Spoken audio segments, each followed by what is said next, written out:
Welcome to Penrose Learning, where we make understanding easy. In this video, I will show how to make keto flan. We'll start by gathering all the necessary ingredients for this easy, low-carb dessert.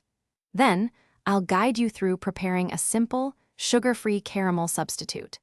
This method ensures a smooth, creamy flan that's perfect for anyone following a ketogenic diet. You'll be surprised how quickly you can create this delightful treat, making it a fantastic option for any occasion. For our keto flan, you'll need 8 ounces of softened cream cheese, which helps create that wonderfully smooth texture. We'll also use 4 large eggs and 4 additional egg yolks to achieve a truly rich, creamy custard. Sweetness comes from 1 cup of erythritol, balanced with 1 teaspoon of pure vanilla extract. Finally, 1 1/2 cups of unsweetened almond milk will form the perfect liquid base for our delicious dessert. Now, let's get to mixing. Combine all your ingredients in a blender and process until the mixture is completely smooth, ensuring no lumps remain.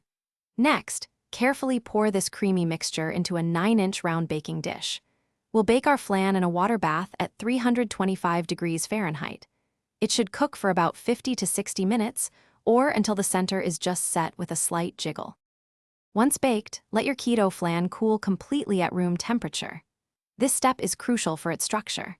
Then, transfer it to the refrigerator for at least 4 hours, though chilling it overnight yields the best texture and flavor. When ready to serve, carefully invert the flan onto a beautiful serving plate.